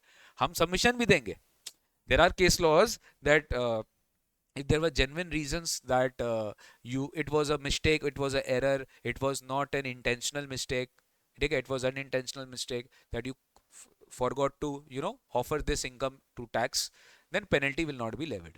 तो अपने केस लॉज बना बना के सबमिशन देते थे तो पेनल्टी वेव ऑफ हो जाता था। बट एक होता है ना, बर्डन आ जाता था अगर एडजस्टमेंट्स होकर असेसमेंट हुआ तो आज के डेट में भी ऐसा ही है। तो 143(3) you need to remember, before that 143(2) का नोटिस इशू करना is compulsory by the assessee, ठीक है। अब इसकी टाइम लिमिट क्या है ये थोड़ा ध्यान से, इसकी टाइम लिमिट है विद इन 3 months। अब थोड़ा ध्यान से, अब तुम थोड़ा दिमाग लगाओ, एओ कब एक्ट करेगा to give you a notice for scrutiny, कब से एक्ट करेगा वो, एओ कब से एक्ट करेगा to give you a notice for scrutiny. Ideally उसको कब से एक्ट करना स्टार्ट करना चाहिए, हाँ करेक्ट, रिटर्न फाइल करने के बाद। हर चीज वही आ रहा है, अब देखो घुमा फिरा के वही आ रहा है, रिटर्न फाइल करेंगे आप, उसके ईयर एंड में आ जाइए, वहां से 3 months, 3 months, यो 3 months के अंदर ही टाइम लिमिट है। अगर उसे स्क्रूटिनी इनिशिएट करना है तो 3 months। तो तुम एक समझो बेटा, मान लो तुम्हारा असेसमेंट ईयर है 25-26, ठीक है, तुम्हारा रिटर्न फाइल हो रहा है मान लो 31 अक्टूबर के पहले पहले हो रहा है मान लो, तो 31 मार्च खत्म हुआ यहाँ पर, एओ के पास 3 months और है, 30 जून 26। तो 30 जून तक एओ को क्या करना होगा, अगर उसको इनिशिएट करना है स्क्रूटिनी तो उसे 30 जून तक इनिशिएट करना पड़ेगा, with in 3 months from the end of the financial year in which the return was filed. 3 months के बाद वो इनिशिएट नहीं कर सकता है। मैं बात कर रहा हूं इनिशिएट करने का, नोटिस इशू करने के बाद फिर चाहे वो 9 months चुप बैठ जाए कोई इशू नहीं है, बट नोटिस तो इशू करना पड़ेगा। अब आप तुम समझा कि ये फेसलेस क्यों किया जा रहा है? Team based issuances of notices so that due dates miss ना हो, सारे टैक्स पेयर्स के ऊपर प्रॉपर तरीके से चेक मेंटेन किया जा सके। कभी कभार एओज इतने बिजी हो जाते हैं असेसमेंट पे कि वो नोटिसेस इशू नहीं कर सकते। तो अभी क्या ना, मैं आपको बताता हूँ, फिल्टर्स जो है बहुत important, risk value, risk parameters आ चुका है जो सीबीडीटी का इंटरनल रहता है, it is not disclose in public, जहां पे सीबीडीटी कुछ फिल्टर्स के बेसिस पे केसेस को सेलेक्ट करती है, जहाँ पे वो कुछ फिल्टर्स के बेसिस पे सेलेक्ट करता है कि कोई इतना हाई वैल्यू ट्रांजैक्शन किया है, किसी के रिटर्न्स में अगर ये पर्टिकुलर इनकम इस लिमिट के ऊपर ज्यादा देख रहा है तो वो फिल्टर आउट हो जाता है। इट्स लाइक एक्सेल शीट में अगर आप ड्रॉप डाउन में कुछ चेक बॉक्स सेलेक्ट करें तो आपके पास एक रिफाइंड जो है वो सेल्स आ जाते हैं। तो वैसे ही काम होता है रियल लाइफ में by the income tax department. तो अनफॉर्चुनेटली अगर तुम्हारा नाम उस लिस्ट में है तो you will expect a notice. Clear है? एकदम प्रैक्टिकल बात कर रहा हूं मैं, ठीक है? चलिए, no notice shall be served on the assessee, okay, after the expiry of 3 months from where, from the end of the financial year in which the return is. अभी कोई भी रिटर्न हो, किसी भी रिटर्न का बात कर रहा है, अगर वो रिटर्न किसी कभी भी फाइल हो उस ईयर के एंड में आ जाइए, वहां से 3 months के अंदर तुम्हारे ऊपर स्क्रूटिनी हो सकता है 143(2) का। 3 months याद रहेगा। After collecting such information and hearing the evidence as the SSC produces in response to the notice under 143(2), ठीक है? After hearing all the information, after collecting all the information, all the evidences, and after taking into account all the relevant materials which the AO has gathered, the assessing officer shall by order in writing, I repeat, order in writing, writing मतलब it should be a proper written assessment order, make an assessment of the total income or loss of the SSE and determine the sum payable by him। समझ में आ रहा है? खाली ये नहीं बोला कि डिमांड निकाल दे, नहीं, वो प्रॉपर असेसमेंट करेगा। मतलब मैं तुम्हें बताता हूँ बेटा असेसमेंट ऑर्डर किस तरीके से बनाया जाता है। इनफैक्ट मेरा एक एक्सपीरियंस है, वो मैं बाद में शेयर करूंगा, बट पहले आप समझो असेसमेंट ऑर्डर किस तरीके से बनाया जाता है। असेसमेंट ऑर्डर में उस टैक्स पेयर का for that particular assessment year सारा डिटेल्स लिखा हुआ रहता है, that this is a tax payer, he is engaged in, it is engaged in the business of this business का 2-3 पैरा होता है। इट हैज फाइल्ड, मतलब उसका पूरा हिस्ट्री लिखा जाता है असेसमेंट ऑर्डर में। It has filed is return of income on this date showing income of this, loss of this, उसका ब्रेकअप, हेड्स ऑफ इनकम या व्हाटएवर जो भी को लगता है उसका breakup, and a notice was issued to the taxpayer on this under 143(2) within the time limit. Assessing officer has gathered all these evidences and assessing officer has been given all the information by the taxpayer, by the SSC. Based on that, these are the submissions which was made by the SSC. SSC ने जो submissions किया था AO को, वो भी लिखा जाता है, कोट किया जाता है। Submissions जो एसएससी ने बार बार इंफॉर्मेशन दिया उसको भी डिटेल में लिखा जाता है। डिटेल में मतलब तुम समझ लो एक तरीके से प्रेसी राइटिंग, इतना सारा इंफॉर्मेशन है उसको कोलेट किया जाता है, उसको बेसिकली शॉर्ट में समझाया जाता है असेसमेंट ऑर्डर में कि आज किसी को भी फ्यूचर में हायर अथॉरिटीज को अगर ये असेसमेंट ऑर्डर किस बेसिस पे पास किया गया, उसका रैशनल क्या था, उसका लॉस क्या थे, उसके लॉजिक क्या थे, किस बेसिस पे एओ ने कंक्लूड किया, everything is written in that assessment order, सारा फैक्ट सब कुछ के साथ this order is passed। उसके बाद लास्ट पेज में होता है कंप्यूटेशन ऑफ टैक्स लायबिलिटी। तो स्टार्ट ही ऐसे होता है, total income as per return plus all the adjustments made by the tax payer, I mean by the AO. उसमें वो कुछ खर्चा डिसअलाउ कर दिया, वो कुछ इनकम एड बैक कर दिया, डीम्ड इनकम एड बैक कर दिया, या मान लो कुछ क्लेम भी दे सकता है, ऐसा नहीं है।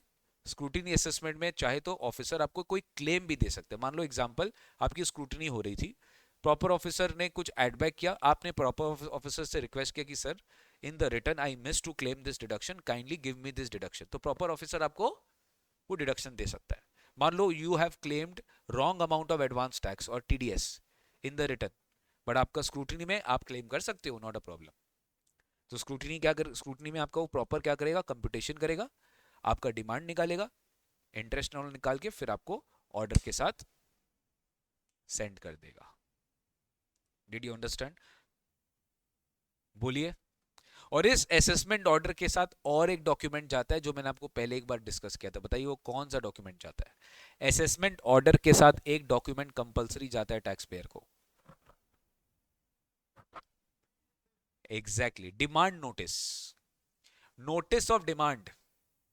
अगर ऑब्वियसली डिमांड है तो notice of demand will also अकंपनी the assessment order, क्योंकि असेसमेंट ऑर्डर ये नहीं बोलता कि डिमांड दे, वो नोटिस ऑफ डिमांड बोलता है कि डिमांड दे। तो असेसमेंट ऑर्डर के साथ हमें नोटिस ऑफ डिमांड भी इशू किया करना पड़ता है टू द एसएससी। क्या लिखा है देखो, by an order in writing make an estimate of the total income of the SSC and determine the sum payable by him or refund of any amount due to him। ऐसा नहीं है बेटा कि 143(3) में खाली एओ को डिमांड ही race करना है, रिफंड भी आ सकता है on the basis of such assessment. But frankly speaking 143(3) generally payable के केस में ही होता है। बट हाँ, रिफंड कब आ जाए, जब तुमने कोई मान लो मिस कर दिया, हो सकता है तुमने कोई क्रेडिट नहीं लिया, तब रिफंड आ सकता है। तो इन दैट सिचुएशन ये असेसमेंट ऑर्डर पास किया जा सकता है। Sir what is the time limit for completion of scrutiny assessment? कितने टाइम में स्क्रूटिनी कंप्लीट करना होगा? The answer is 12 months. The answer is 12 months. अब ये जो कैलकुलेशन होगा ये आपके असेसमेंट ईयर एंड से कैलकुलेशन होगा, ध्यान से समझो।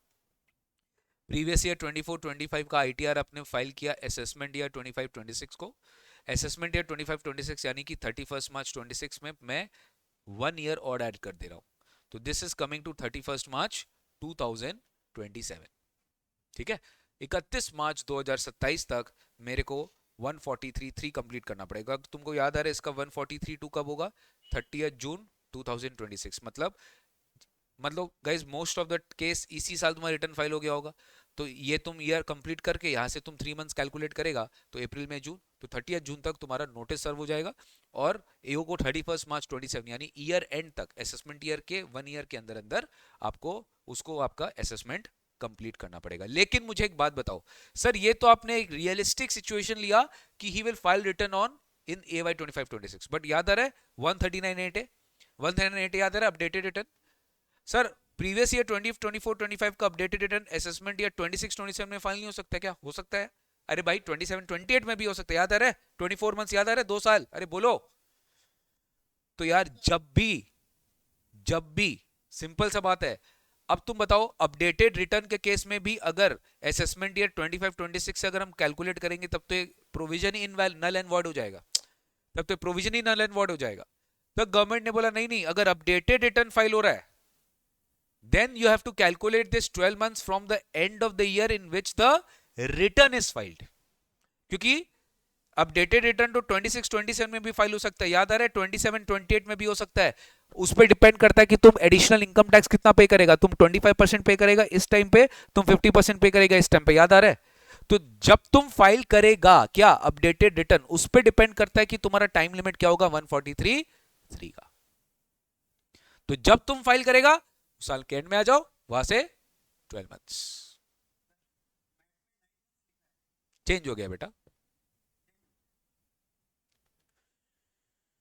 टीटी चेंज होता रहता है यार। ठीक है, where an updated return 9 months पहले था। इनफैक्ट ये तो मैं आपको बताता हूँ, मतलब इसमें इतना चेंजेस आया कि खुद हम लोग भूल गया कि कितना चेंज आया।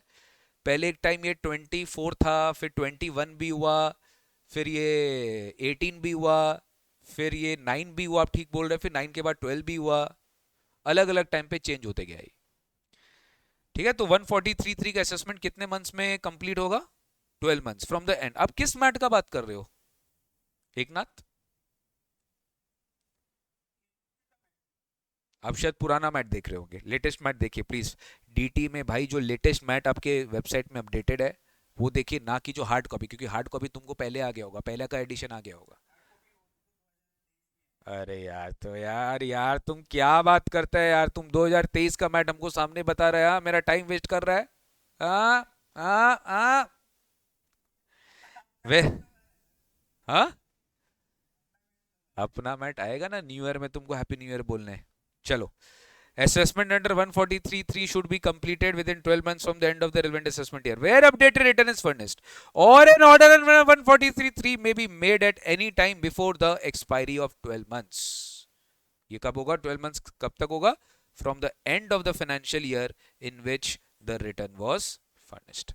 अब ये रटना नहीं है, समझना है। नॉर्मली तुम्हारा असेसमेंट ईयर के एंड से 12 महीना काउंट होगा, बट अगर अपडेटेड रिटर्न फाइल हुआ है तो इन दैट सिचुएशन उस साल का तुम्हारा असेसमेंट कब तक कंप्लीट हो सकता है? From the end of the 12 months from the end of the financial year in which the return was furnished. Sir कुछ याद आ रहा है ये सेक्शन? अब तो ये भूल नहीं सकते आप, ये सेक्शन पाप लगेगा अगर ये भूल गए तो।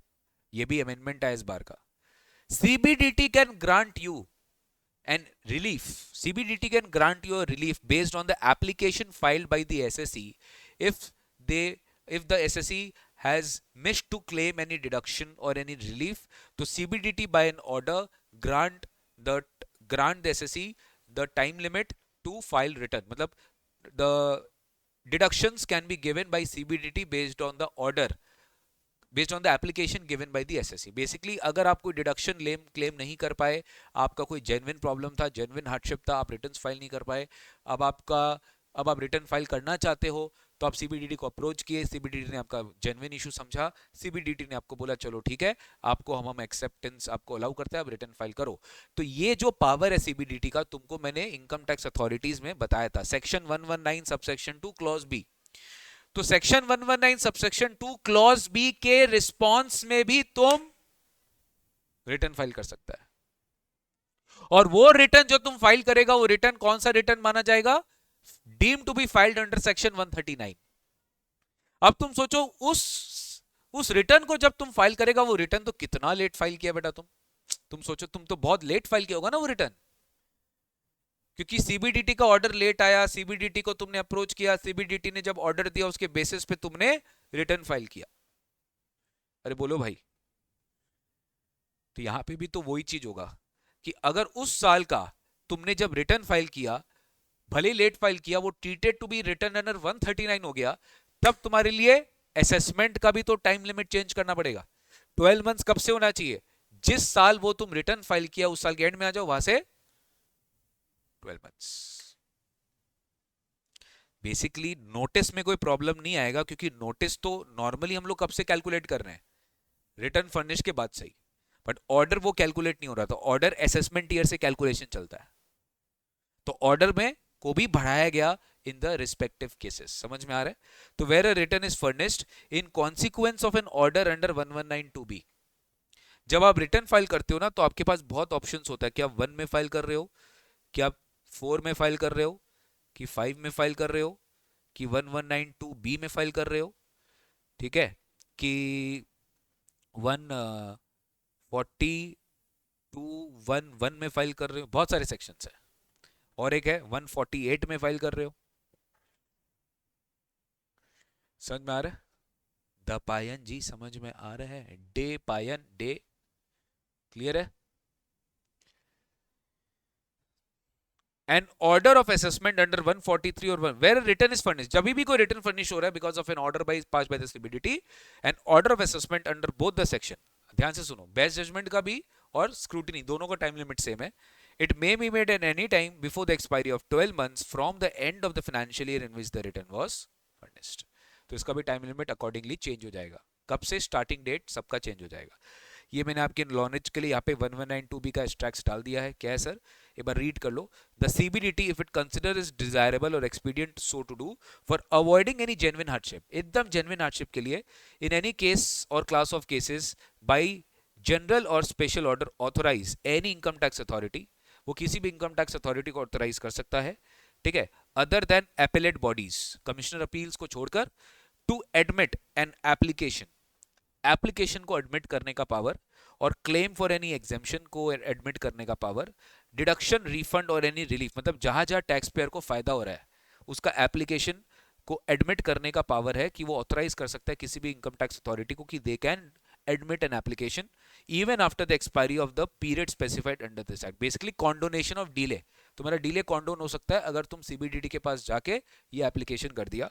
And if they pass an order, they making such application or claim and deal with the same on the merits in accordance of the law. मतलब कि तुम्हारा डीले कॉन्डोन कर दिया जाएगा and they will be instructed to deal with the merits on the basis of the law. फिर definitely तुमको एक return file करना पड़ेगा. तो जो भी तुम रिटर्न फाइल करोगे you treated to be valid return है अंडर 139 और उसको तुमको जो है उसकी असेसमेंट 12 मंथ्स के अंदर अंदर हो जाएगी from the end of the year in which the return was furnished. यहां तक कोई डाउट? बोलो बोलो बोलो.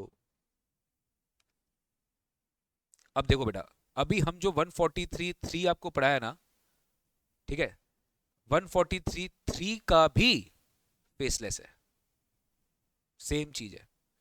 143(3) ठीक है और 144 ये दोनों भाई भाई है. ठीक है, 143(3) और 144 इन दोनों का फेसलेस है जो कि इस सबसेक्शन में 143(3)(a), 3(b), 3(c) एकदम सेम है. कोई डिफरेंस नहीं है कि board will make central government may make a scheme for making this assessment.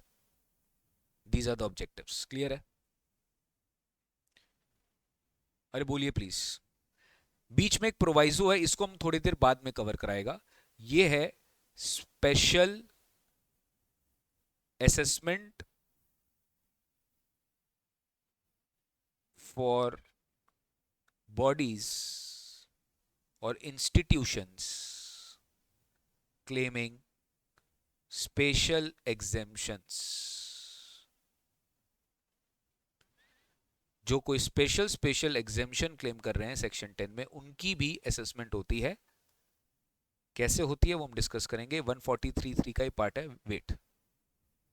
ठीक है, एक सेपरेट बात है, इसका कोई मेन टॉपिक से डिस्कशन कनेक्टेड नहीं है. ठीक है, 143(3) क्लियर हो गया. अब आते अपने 144 में. एक बार 144 में आओ. 3A 3B 3C exactly same है. The central government may make a scheme for purpose of making assessment under 143(3) 144. तुमको पहले किस में पढ़ाया गया था? Inquiry valuation. क्या था इंक्वायरी वैल्यूएशन? 142(1), फिर 142(2)(a). याद आ रहा है आपको? याद आ रहा है? इंक्वायरी वैल्यूएशन 142(2)(a) और वैल्यूएशन 142(a. ये तुम्हें पढ़ाया गया था. सब सेक्शन नंबर दिमाग में रखना पड़ेगा बेटा कि उसको फेसलेस करने के लिए गवर्नमेंट ने पर्पस बनाया. Again same, to impart greater efficiency, transparency, accountability by doing all this things. Same. ठीक है, ये इंपॉर्टेंट मार्क करना है अपने को. Best judgement assessment. Best judgment एकदम क्लियर है. अगर तुम कॉपरेट नहीं करते हो डिपार्टमेंट के साथ तो डिपार्टमेंट ये करेगा. सबसे डेंजरस बात इसमें यह है कि without show cause notice this can be initiated. Without show cause notice this can be initiated. और दूसरी बात, यहां पे डिपार्टमेंट अपना फेवर का ही बात करेगा. क्यों? अरे तुम तो कॉपरेट नहीं कर रहा तो डिपार्टमेंट तुमको बोलेगा कि आजा आजा आजा रिफंड ले ले. दिमाग लगाओ ना यार. यहां पे डिपार्टमेंट अपना फायदा सोचेगा. किसमें? 144 में बेस्ट जजमेंट असेसमेंट होगा. एंड अगेन इसकी भी टाइम लिमिट होती है. और इसका सबसे इंपॉर्टेंट है causes. This generally come in exam. कि when can this be invoked? जैसे हमने 143(3) पढ़े थे, underpaid tax, excessive loss and understated income. If assessing officer has reasons to believe that the SSC has done all these things, then AO may initiate the scrutiny assessment. Clear है? ये कब होगा? Under this section, the assessment shall be made by AO to the best of his judgment after considering all the relevant material which he has gathered. The AO cannot reduce the tax liability. ये एकदम clear है. AO tax liability reduce नहीं कर सकता है of the SSC under this section. Plus एक refund भी कोई grant नहीं हो सकता है 144 में. कोई refund नहीं मिल सकता जो कि 143(3) में हो सकता है. 143(3) में refund grant हो सकता है बट 144 में नहीं हो सकता. यहाँ देखो, situations in which it is applicable. कब 144 कब अट्रैक्ट हो जाएगा? जब आप रिटर्न ही फाइल नहीं किए. कौन सा रिटर्न? Original return, belated return, revise return. If the person fails to file the return under section 139(1), under section 139(4), under section 195, अपने आप अब तुम सोच रहा होगा कुछ याद आ रहा है 142(1)(1) कि एओ नोटिस इश्यू करेगा रिटर्न फाइल करने के लिए? वो नहीं करेगा, वो सीधा बेस्ट जजमेंट कर सकता है। और ये हम लोग 142(1)(1) में पढ़ लिए थे that it is not necessary to issue notice to make assessment under 144। अब तुम बताओ कब करेगा 144? जब वो एकदम कॉन्फिडेंट है कि उसके पास अच्छा खासा मटेरियल है कि अगर वो नहीं भी बोलेगा रिटर्न फाइल करने के लिए, वो अपना बेस्ट जजमेंट असेसमेंट करके निकल सकता है। बेस्ट जजमेंट मतलब ये नहीं कि अंधाधुंध तीर चलाइए। I hope you understood. You should have some evidence, you should have a strong source. आपका जो खबरी लाल है वो बहुत स्ट्रॉन्ग है, उसने आपको सारा डेटा दे दिया है, तो बेस्ड ऑन दैट तुमने असेसमेंट किया, तो 144 एक्सेप्टेबल है। क्लियर है? If the person fails to comply with the notice, अगर तुमको 142(1) दिया और तुम नोटिस कंप्लाई कर ही नहीं पा रहा है, ठीक है, तुम रिटर्न फाइल ही नहीं कर पा रहा है, तुम डॉक्यूमेंट्स फर्निश ही नहीं कर पा रहे, तुम इंफॉर्मेशन दे ही नहीं रहे, ये तब भी क्या करेगा? बेस्ट जजमेंट कर देगा। If the person fails to comply with the directions under 142 है, कुछ याद है? Special audit, you did not complete the report, you did not submit the report requiring him to get its accounts audited, chartered accountant ने complain कर दिया तुम्हारा एओ को कि I couldn't complete the report because AO the SSC is not cooperating, even I am failed to understand the accounts। तो गया तुम्हारा best judgement assessment हो जाएगा sir. If the person fails to comply with the terms of the notice, समझ में आया? देखो सब चीज प्लान मैनर में मैंने कराया कि आपको पहले वो सब कवर कराऊं फिर ये कवर कराऊं, अब तुमको सब समझ में आ रहा होगा। स्क्रूटिनी का नोटिस तुमको दिया गया कि you have to attend my office at this date by submitting all the documents, तुम अटेंड भी नहीं किया, ना तो तुम्हारा कोई ऑथोराइज रिप्रेजेंटेटिव अटेंड किया, नो वन अटेंडेड, उसके पास पावर है। You fail to comply with the notice under 143(2), ये हुआ स्क्रूटिनी का नोटिस रिक्वायरिंग हिज प्रेजेंस और production of evidence and documents. अब कोई स्टूडेंट को क्वेरी हो सकता है सर 143(2) में क्या हमें पर्सनली जाना पड़ता है क्या? जरूरी नहीं है, हो सकता है तुम खाली डॉक्यूमेंट सबमिट कर दो 143(2). 143(2) इज बेसिकली बेटा स्टार्टिंग ऑफ योर स्क्रूटिनी, बस 143(2) मतलब तुम्हारा स्क्रूटिनी चालू हो गया। अब उसे तुमको हो सकता है बुलाए, हो सकता है तुमसे कोई इंफॉर्मेशन मांगे, हो सकता है तुमसे डॉक्यूमेंट्स मांगे, हो सकता है तुमसे अकाउंट्स मांगे, कुछ भी मांग सकता है। अब तुम बोल रहा होगा कि 142(1)(2) और 143(2) में डिफरेंस क्या है? 142(1)(2) is a general inquiry at any point of time in any assessment, but 143(2) is only for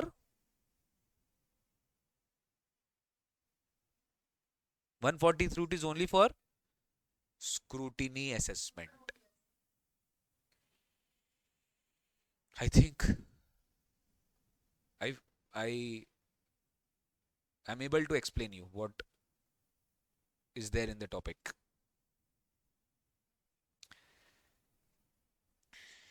एकदम क्लियर है?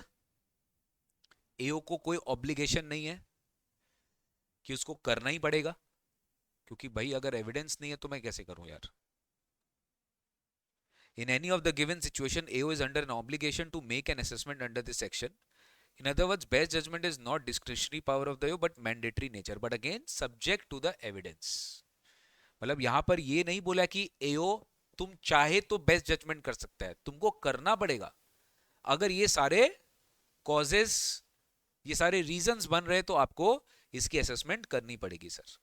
Assessment can only be made after giving SSC a reasonable opportunity of being heard, but such opportunity shall be given by serving a show cause notice calling upon the SSC to show cause on a date and time specified in the notice why the assessment should not be completed to the best of the judgment of the assessing officer।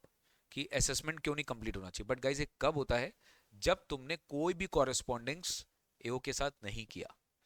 जब कोई भी correspondence एओ ने SSC के साथ नहीं किया है तो एक बार तो उसको इनिशिएशन करने के लिए बुलाना पड़ेगा। बट ऐसा हो सकता है कि वो 142(1)(1), मेरा बात सुनो, अगर वो 142(1) का नोटिस दे दिया है, अगर वो 142(1) का नोटिस दे दिया तो such opportunity need not be given. ये अपने 142(1) में भी पढ़ लिए थे, where this notice has already been issued then you will not be given the opportunity. इसका मैं आपको रीजन बोलता हूं। जब भी ये नोटिस लिखा हुआ रहता, इशू किया जाता है, तो उसका लास्ट लाइन डरावने वाला ये रहता है, if the notice is not replied the proceedings under 144 shall be initiated. मतलब एओ ऑटोमेटिकली एडवांस में बोल के रखता है कि देख इसका रिप्लाई टाइमली दे देना, अगर नहीं देगा तो तेरा 144 इनिशिएट हम अपने आप कर देंगे।